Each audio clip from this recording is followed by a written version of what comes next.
Just this morning, your campaign put out a statement accusing him of pushing for bailout money, supporting welfare for illegal immigrants, and trying to forcibly vaccinate 12-year-old girls against sexually transmitted disease. He's your home state governor. Is he less conservative than meets the eye?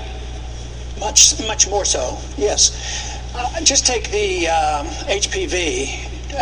Forcing 12-year-old girls to take an inoculation to prevent this sexually transmitted disease. This is not good medicine. I do not believe. I think it's social misfit. It's not good social policy, and therefore I think this is very bad to do this. But one of the worst parts about that was the way it was done.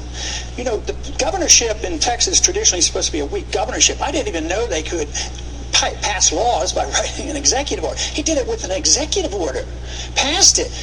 The state was furious, and the legislature overwhelmingly, probably 90%, I don't know exactly, overwhelmingly repealed this. But I think it's the way it was passed, which was so bad. I think it's a bad piece of legislation, but I don't like the idea of executive orders. I, as president, will not use the executive order to write laws. Congressman, Governor Perry will get to you, but Congresswoman Bachmann, this is an issue you've also talked about, HPV.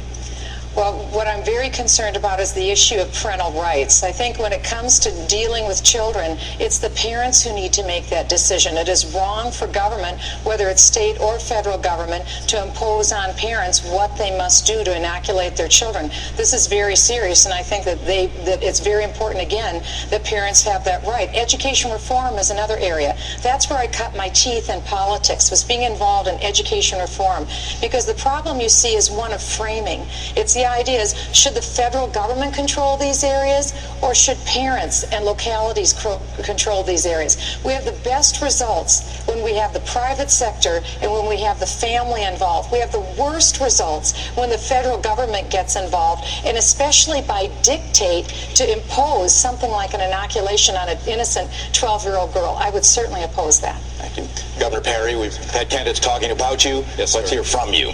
I kind of feel like the piñata here at the party. So, welcome. But here's the facts of that issue. There was an opt-out in that piece of, it wasn't legislation, it was an executive order. I hate cancer. We passed a $3 billion cancer initiative that same legislative session, of which we're trying to find over the next 10 years cures to cancers. Cervical cancer is caused by HPV. We wanted to bring that to the attention of these thousands of tens of thousands of young people in our state. We allowed for an opt-out. I don't know what's more strong for parental rights than having that opt-out. There's a long list of diseases that cost our state and cost our country. It was on that list. Now, did we handle it right? Should we have talked to the legislature first before we did it? Probably so. But at the end of the day, I will always err on the side of saving lives.